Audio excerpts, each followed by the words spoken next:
Good afternoon, everybody. I apologize for my tardiness today, so let's get right to it. We'll begin today with some scheduling announcements for President Trump's upcoming trip to Asia. Tomorrow night at 11 p.m., the president will depart the White House to fly to Malaysia, where he will arrive on Sunday morning local time. It's a long flight. President Trump will participate in a bilateral meeting with the Prime Minister of Malaysia in the afternoon, and then he will attend the ASEAN Leaders Working Dinner that evening. On Monday morning local time, the president will fly to Tokyo. Tuesday morning local time, President Trump will participate in a bilateral meeting with the new Prime Minister of Japan. On Wednesday morning local time, the president will fly to Busan, where he will participate in a bilateral meeting with the President of the Republic of Korea, deliver keynote remarks at the APEC CEO luncheon, and then participate in a U.S. APEC Leaders Working Dinner. On Thursday morning local time, President Trump will participate in a bilateral meeting with President Xi of the People's Republic of China before departing to return home to Washington, D.C. On Thursday night, upon arrival in Washington, President Trump and First Lady Melania Trump will participate in Halloween at the White House, where they will welcome law enforcement, military, and foster families. And I know many of us look forward to that. In other news, we are now on day 23 of the Democrat government shutdown. Senate Democrats have voted 12 separate times now to keep the government closed. Innocent Americans are suffering every day as a result. More than 500,000 civilian federal employees will miss a full paycheck tomorrow. Thousands of small business loans are going unapproved each month. This means almost $4 billion in capital is being withheld from small businesses across the country. The Democrat shutdown is also causing severe impacts at airports across the country. In one single day this week, the FAA had to issue ground stops impacting flights at Houston's George Bush Intercontinental Airport and Hobby Airport. 13,000 air traffic controllers who ensure that we all fly safely are continuing to work without pay. This is egregious and truly sad. Some of them are reportedly being forced to turn to driving for Uber and taking on other second jobs to make ends meet as the Democrats continue to shut down the government. Pilots are calling on Democrats to end this dangerous political game. The president of the Southwest Airlines Pilot Association called for the clean continuing resolution to be passed, saying, quote, "Our air traffic controllers and the broader air traffic system are already operating under immense pressure. A government shutdown only compounds that stress and threatens the efficiency of our skies." The Airline Pilots Association International, which represents more than 80,000 pilots, is sounding the alarm as well. They said this shutdown is undermining our system's safety. Resources are stretched thin, negotiations are delayed, and strain grows daily. With the Thanksgiving holiday approaching, we are nearing the busiest travel period of the entire year, when millions of Americans will go to airports to spend time with their loved ones. Let us be very clear from the White House today. If the Democrats continue to keep the government closed, we fear there will be significant flight delays, disruptions, and cancellations in major airports across the country this holiday season. If Democrats continue to shut down the government, they will also be shutting down American air travel. The White House is in constant communication with the air traffic controllers, with the airline associations, and with them, we urge Democrats to please pass the continuing resolution so we can just end this madness and this chaos and reopen the government. These are very avoidable consequences. The unnecessary pain, unfortunately, does not end there. Funding for the Supplemental Nutrition Assistance Program known as SNAP, which provides food benefits to low-income families, is beginning to lapse this week in some states. If Democrats continue to hold Americans hostage, there will not be enough funds to provide SNAP benefits for more than 40 million Americans on November 1st. That is next week. Democrats are solely responsible for all of this unnecessary pain. Why are they doing it? To give taxpayer-funded health care benefits to illegal aliens, some of whom are violent criminals. During the 4 years of Joe Biden's administration, the Democrats forced Border Patrol to admit illegal aliens into our country with no legal status and minimal screening. A significant number of these individuals are the worst of the worst criminals: rapists, pedophiles, murderers, and even members of the terrorist watch list. Despite having no legal status, paroled aliens were able to file for work authorization, receive Social Security numbers, and access other benefits like Medicaid that are meant for Americans. Since I've found many in this room to repeatedly deny the reality that Democrats gave Medicaid benefits to illegals, and they continue to seek to do just that, I've brought a few verified examples for you today. These are examples of some of the illegals who received Medicaid benefits under President Biden's leadership, and this is what Democrats are wanting to do. This is why they are continuing to keep the government closed. An illegal alien from Laos was arrested for murder, robbery, and felony possession of a firearm. An illegal alien from Guatemala who was arrested for rape and burglary. An illegal alien from El Salvador who was arrested for strangulation, DUI, and burglary. An illegal alien from Mexico who was arrested for attempted murder. The Democrats' open border policies allowed these threats into our country, and then they provided them with free health care. The president and Republicans, through the One Big Beautiful Bill, implemented a common sense reform to end this fraudulent scheme. But that's why the Democrats are continuing to shut down the federal government. They are trying to reverse this and restore taxpayer-funded health care for illegal aliens like these. Throughout this shutdown, Democrats have said this quiet part out loud.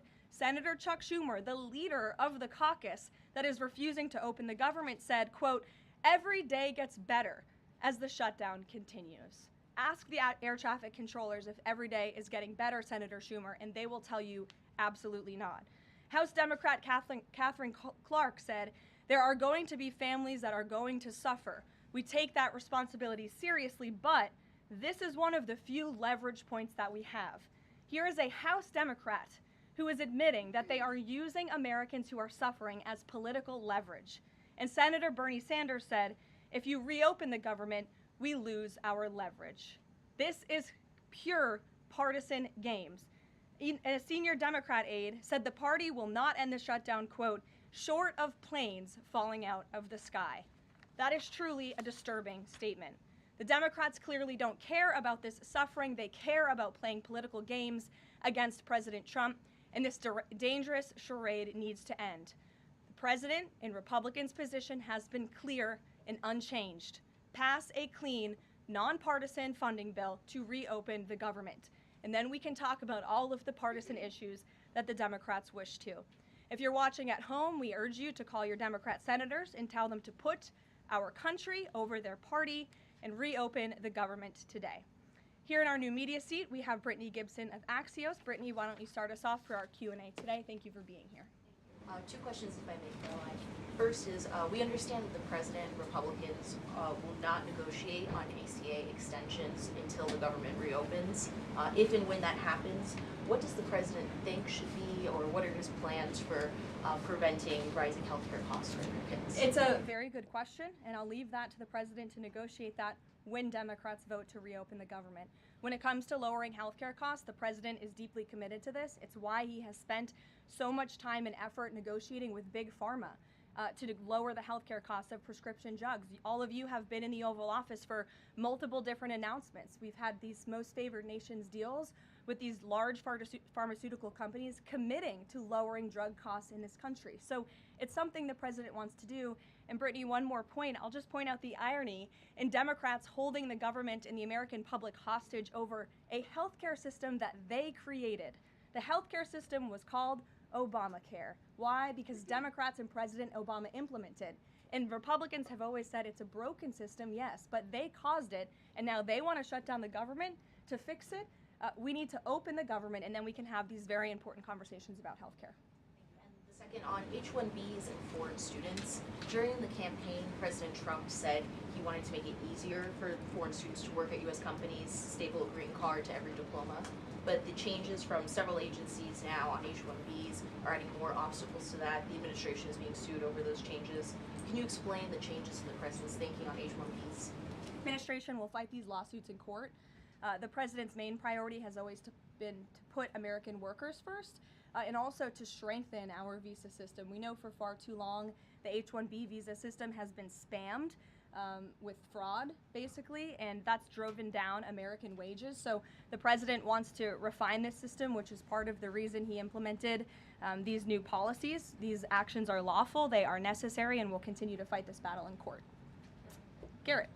Two questions on different topics, if you'll Sure. indulge me.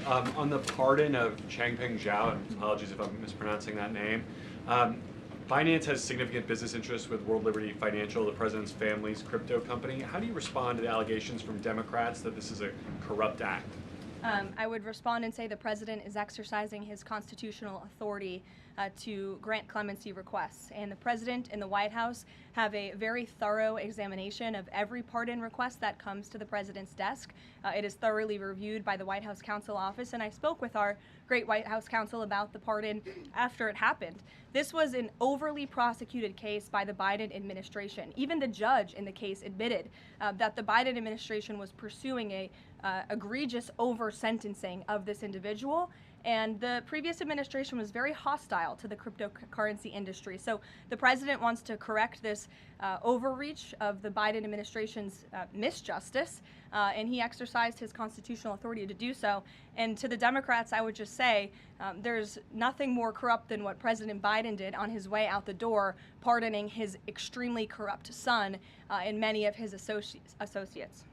On the ballroom, the first of which will probably be several questions about this today, I imagine. Is it a big story? It seems that way. The president's cost estimate has changed several times. I think it's up to $300 million now. Given the nature of all this, will the White House commit to releasing all of the donors and how much they're spending and how much of his own money the president is putting on the line to this? We have released the full list of donors thus far. Perhaps there will be more people who want to generously contribute to this project. And the president, yes, has committed his own resources. And when he releases that information, which I'm very confident he will, you will all see that. We'll see a dollar figure from the president? Yes, you will. And I would also just add the president has been incredibly transparent. I would reject any notion otherwise when it comes to this ballroom project. It's something he personally has obviously taken an interest into and has talked with all of you in this room many times about. You have seen the model in the Oval Office. Last night he showed that for you. But when this plan was presented and when these renderings, as soon as they were complete, the president directed me to come out here and to share them with all of you. I did an entire opening remarks about what this ballroom project was going to look like. With any construction project, there are changes over time as you assess what the project is going to look like, and we'll continue to keep you apprised of all of those changes, but just trust the process. This is going to be a magnificent addition to the White House for many years to come, and it's not costing the taxpayers anything. The president is privately funding this ballroom addition to the White House grounds. Jennifer. To follow up on that, one thing that's not in the president's model is the East Wing bunker, the president's emergency operations center. Can you say if his update, that $300 million, does that include the cost for upgrading that bunker? Look, like any security enhancements that are made on the White House grounds, those will be made and maintained by United States Secret Service. As for the cost of the ballroom and the construction itself, all of that is going to be, like I've said, privately funded and paid for by the president himself and many generous patriots who have stepped up. Included in that funding? Correct. Okay, and then can you say, well, that's right, I'll skip that one. Thanks. We just. Thank you, Karoline. More ballroom questions. Okay. So the White House has explained that the reason you didn't submit construction plans to the NCPC is because that commission, along with others, don't have oversight over demolitions, but only over construction. And so far, you haven't built anything. So can you help us understand, can the president tear down anything he wants without oversight? Can he demolish this building or, say, the Jefferson Memorial? So it's not the president who came up with that legal opinion himself. That's a legal opinion that's been held by the NCPC for many years. It's written, so we can get you that background and that research if you wish to include it in your reporting, because it is very important. They have ruled consistently. Their general counsel has said when it comes to phase one of this project, the tearing down of the current East Wing structure, a submission is not required legally for that. Only for vertical construction will a submission be required, and that's a legal opinion from them, and we are following that legal opinion. And again, I would just add, can any president do such a thing to the White House grounds? There have been many presidents in the past who have made their mark on this beautiful White House complex. This briefing room, as you all know, was not once a briefing room. It was a swimming pool. There have been presidents who have completely torn down the executive mansion. If you look at what President Truman did, some of the photos of the construction project that took place in those years, I think sitting here today, we're all grateful for those efforts and the modifications that happened at that time. And again, in due time, the East Wing is going to be more beautiful and modern than ever before. And in addition, there will be a big, beautiful ballroom that can hold big parties and state visits for generations to come. So it sounds like the answer is yes, he can tear down whatever he wants. And then secondly, I mean, that's not what we're saying. That's a legal opinion that's been held for many years. And interpreting it. No, it's something that presidents have done for years and years. In fact, I have some photos here. Thank you, Pat, to show you the construction that's taken place on the White House grounds. This is the construction of the West Wing in 1902. Look at this, the construction of the West Terrace in 1902. These images look quite similar to what you and the American people are seeing today, the construction of the East Terrace as well. You look at the construction of the West Wing expansion in 1934. So look, this is a legal opinion that's been held for many years. Look at, this is 1950. It looks a lot like what you were seeing today. Can he demolish anything he wants? What do you think that oversight? rubble is? How did that rubble get there? Right, so I'm asking, and then back to the donors. Go ahead, Reagan. Many of them are. Two Reagan, questions go for you, ahead. one on immigration and another on Venezuela. It's being reported that the semi-truck driver suspected of killing 3 people in a DUI crash is an illegal immigrant who came in under the Biden administration. Do you know if California gave him a commercial driver's license? And then it also appears that California largely has not been cooperating with English proficiency standards. I'm wondering if the administration has any further plans to punish the state. Yes, I can confirm that California gave this individual a license, and it is something that the Department of Transportation has already looked into. I know Secretary Duffy, who's doing a phenomenal job, has spoken on this many times in the crackdown that the Department of Transportation is taking on these licenses that are wrongfully being issued to people who clearly do not deserve to uphold these positions. As for this case in California, on October 22nd, ICE lodged an immigration detainer for this individual following his arrest by local authorities in California on charges, as you know, of manslaughter while intoxicated and driving under the influence. He killed 3 people, and he first entered the United States in 2022 through the southern border, and he was released into our country by the previous administration. So now ICE has lodged a separate detainer for this individual, and these tragedies are following a disturbing pattern of these criminal illegal aliens being issued commercial vehicle licenses. And so yes, the Department of Transportation is absolutely cracking down on that. I'd defer you to them for any specifics. Venezuela, President Trump has said Maduro doesn't want to mess with the United States, and this administration is continuing to position more military assets towards Venezuela. I'm wondering if the end goal of this narco-terrorist war is to implement a regime change in Venezuela. The president has spoken on that, Reagan, and I certainly won't get ahead of him. What we've made very clear is that this administration is not going to tolerate international narco-terrorist organizations from trafficking drugs into the United States. And these cartels over time have grown more armed, well-organized, and violent. They have financial means, sophistication, and capabilities needed to operate in the way this administration has. And they have illegally caused the deaths of tens of thousands of American citizens each year. So that's where we are right now with respect to Venezuela, but also any country that is sending purposefully illegal narco-terrorists to the United States of America to bring illegal drugs. Why don't we go in the back? The U.S. and Colombia relationship right now is at one of its lowest points in decades. We heard what President Gustavo Petro had to say about President Trump. We heard yesterday the response from President Trump. Is there any kind of compromises or gestures from the Colombian president that President Trump would like to see in order to de-escalate the tensions? Is it possible a de-escalation? I don't think we're seeing de-escalation from the unhinged leader of Colombia right now, and I don't think the president, frankly, is interested in that at this point. He spoke on this yesterday, and I don't have anything to add to his comments. Go ahead. Yes. Thank you, Caroline. Thank you. Thank you. In addition to the ballroom and the Rose Garden I'm going patio, into the back. Sorry. Go ahead. in addition to the ballroom and the Rose Garden patio, is the president looking at any other renovations or significant kind of projects here at the White House? Not to my knowledge, no. But he's a builder at heart, clearly. And so his heart and his mind is always churning about how to improve things here on the White House grounds. But at this moment in time, of course, the ballroom is really the president's main priority.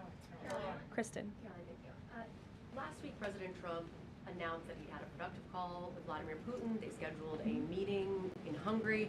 Since then, he has canceled the meeting and he has imposed sanctions on Russian oil companies. Can you talk about what changed that led to this dramatic shift, or even just what occurred in the last week that got us from point A to point B? Sure. Look, the president has always maintained that he would implement sanctions on Russia when he felt it was appropriate and necessary. And yesterday was that day. I think the president has also long expressed his frustration with Vladimir Putin and frankly both sides of this war. And he's always said in order to negotiate a good peace deal, both sides need to be interested in a good peace deal. And he feels as though, unfortunately, from the Russian side as of late, he has not seen enough interest and enough action in terms of moving the ball forward towards peace. And so a meeting between these two leaders is not completely off the table. I think the president and the entire administration hopes that one day that can happen again, but we want to make sure that there's a tangible, positive outcome out of that meeting, and that it's a good use of the president's time. Of course, he's traveling to Asia next week. He has a number of events coming up here on the home front as well. He's been incredibly busy, as you all know. You're all tired from covering him and his movements every day, and so we want to make sure it's a good use of the president's time, and the president doesn't want to waste his time, and he said that. All between the Secretary of State and Lavrov that led President Trump to believe that President Putin or the Russians did not want a peace deal. That was not the sole reason, no. I think the Secretary Rubio felt that was actually a productive call. But again, the president wants to make sure that a meeting between himself and President Putin will be a good use of his time. But what exactly led to President Trump not believing after his call on Thursday, where he said he did think he wanted peace and wanted a peace deal, to believing that Russians were not? Again, the president wants to see action, not just talk. And I think the president is extremely motivated by the success of his peace deal in the Middle East to get things done. And he wants this war to come to an end. He's been saying it now for 9 months being in office, and he's grown increasingly frustrated with the lack of progress from both sides of this war. Mary. For example. Two quick construction questions, if I can. You mentioned any construction project comes with changes. The president had initially said that this project wouldn't interfere with or touch the current structure. Now he says to do this properly, he realized that the East Wing had to be demolished.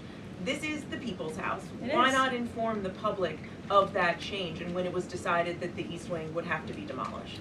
Look, again, with any construction project, changes come, and we have informed all of you. We've been keeping you apprised of this project. We've shown you the renderings, and if you look at the renderings, it's very clear the East Wing was going to be modernized. Instead, in fact, I said that in the briefing when we initially introduced this plan to all of you and to the public. But modernized and tearing down are two different things. Well, again, the plans changed when the president heard counsel from the architects and the construction companies who said that in order for this East Wing to be modern and beautiful for many, many years to come, for it to be a truly strong and stable structure, this phase one that we're now in was necessary. And the president wants to do right by the people's house. And so that's exactly what he's doing. It's going to be, again, like I said, much more stable, strong, secure, and more beautiful than ever once it's complete. And the First Lady's offices, where will those be? The First Lady's offices, the Social Secretary's office? In the East Wing. They will be back where they were? Yes.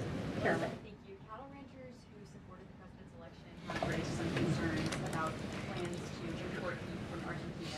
How will the Trump administration support those farmers? Look, the president hears those concerns. He addressed them yesterday himself. President loves our ranchers, and our ranchers love our president. And in fact, the president did a lot for them in his first term here. They are struggling because of the many horrible policies of the previous administration. President loves our ranchers, and he also loves American consumers, and he wants to do right by both.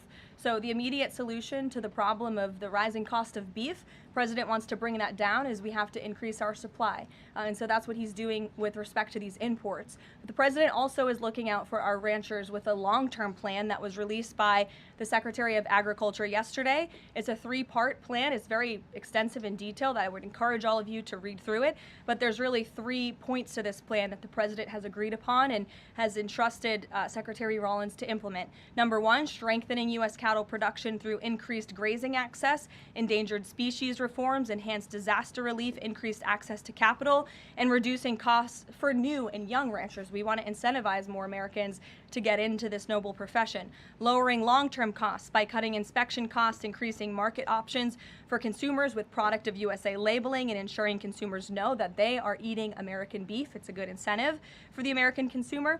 And lastly, growing the domestic herd while boosting long-term demand to reduce prices for consumers while growing the markets for our ranchers. So President hears them. He has to address both of these problems for the ranchers, but also for the American consumer. He promised to lower costs, and that's what he's committed to doing. Karoline, thank you. 2 questions not on the ballroom. The first is, there's a Democrat in Texas who's actually running for Congress who said last night during an interview when talking about fighting Republicans and this administration, quote, "If you hit me in my face, I'm not going to punch you back in your face. I'm going to go across your neck." This has obviously really upset those folks over at Turning Point USA after the Charlie Kirk assassination. Just your response to that kind of rhetoric. Just very jarring rhetoric, and I think it's very unacceptable. I hope the people of Texas will do the right thing and reject this person's candidacy. It should have no place in American politics. And then just a quick second question on oversight Democrats that are saying that they're creating this master ICE tracker, basically tracking all ICE activity. We've seen the protests in New York just yesterday. Homeland Security is saying that this sounds like obstruction of justice. What do you say? Again, this is actively putting the lives of our ICE agents at risk. We've seen media outlets, in fact, in this room, also write stories about ICE tracker apps that Democrats and other left-wing activists have created to track the location of ICE agents on the ground in our communities. Again, I've said this repeatedly, and I will continue to say it. The men and women of ICE are outstanding people. I wish a Democrat on Capitol Hill would actually have the courage or the guts to stand up to their party and sit down with some of these men and women who are doing this incredibly difficult job of enforcing our federal immigration laws. They are, again, simply trying to enforce the law and do their jobs. And if Democrats spent a little bit more time understanding that and also focusing on the people who they are trying to get out of our country every single day. As I spoke about earlier, 3 innocent people in California are dead because an illegal alien who Democrats let into this country was wrongfully issued a trucker's driving license and clearly was not fit for the job because he was driving intoxicated and killed 3 innocent people. Democrats should focus a little bit more on that. Stop trying to fight this president and this administration on every turn and restore law and order. That's all that we and these brave men and women of ICE are trying to do. Mary. Thanks, Caroline. I have 2 questions, one on San Francisco and one on the No Kings protesters. On San Francisco, the president said that he had a call with the mayor and he was planning on surging there, but now because the mayor really wants to fix it up himself, they're going to do that. Is this what Trump hopes happens in pretty much every city? The president hopes, and I've said this so many times, and I think the president's conversation with the San Francisco mayor last night and his statement today prove the president is willing to work with anyone across the aisle, across the country, to do the right thing and clean up America's cities. He is genuinely interested in this effort to make our streets safer, to make our cities safe and clean again. And he heard from the mayor last night who told him that he is going to earnestly try to make his city better on his own. The president heard him out. He said, okay, I'll give you a chance. We'll be watching, and if you need us, we are here. And if I feel as though you continue to fail your citizens, the federal government may have to step in. But we'll continue to watch San Francisco, and that law enforcement operation has now been paused. Thank you. And then on the No Kings protesters, I saw videos of people explicitly calling for violence against Stephen Miller, against the president, shirts saying we don't have enough assassins, calling for more political violence. Does the president want to see arrests here, and are we going to see arrests of these types of explicit calls to violence? I would think myself, the president, and everyone here at the White House certainly hopes that anyone who is making violent and illegal threats in that way against public officials will be arrested and prosecuted. Sure. Thank you. 2 questions. Would the president support the Senate ending the legislative filibuster to end the shutdown? This is something I haven't heard the president talk about much, so I don't want to speak on him for it. I'll let him answer that question himself. And do you have an update on the NASA administrator nominee? Do you plan to nominate anyone soon? Or does the president nominate anyone soon? Sorry. I'll leave that to the president himself. He'll make a decision in due time, and when he does, you will hear directly from him, as you always do. Back, we'll give our friends in the back a chance. Yes. As you mentioned at the top of the briefing, USDA has warned that it will run out of funds to pay full SNAP benefits next month if the shutdown continues. Senator Hawley is floating a bill that would ensure SNAP benefits are continued to pay during the shutdown. Would the president support such a move? And you also announced that the administration was using tariff revenue to keep WIC going during the shutdown. How long will that last? And is anything similar being considered for SNAP? Yes, the administration would absolutely support that legislation. We hope that it would come over the finish line, but the bill that will get everyone paid and put everyone back to work is the clean continuing resolution. That's what the president and Republicans want to see. Ed, go ahead, Ed. Thanks, Carolyn. On the Russian sanctions again, how much pressure do you think the sanctioning these two Russian companies actually puts on President Putin? Because the last administration sanctioned 2 other oil companies. So how much economic pressure is this really? A lot. If you read the sanctions and look at them, they're pretty hefty. And I saw some international news out of China this morning that they're scaling back oil purchases from Russia. We know India has done the same at the request of the president. The president has also pushed European countries, our allies, to please stop their purchases of Russian oil as well. So it's full court press for sure, and we expect that these sanctions are going to do harm, as the Secretary of Treasury said yesterday. Could there be more? Is this just the first step, or could there be more sanctions? I'll leave that to the president to decide. Sure. Or heard the NBA gambling, involved in the gambling issue there. Does the president gamble? What does he think about that? You know, I'm not sure. I don't think he does. I've been with him quite some time and I have not seen him gamble before. I don't think he's a big gambler, but you can ask him yourself next time you have a chance to, Ed. Go ahead. Thank you, Carolyn. I've got 2 Hi, quick Jake, questions. and then we'll go to you. Thank you. Okay. You're welcome. 2 quick questions. Back to the ballroom. It is a very spectacular ballroom according Thank to the you. renderings, and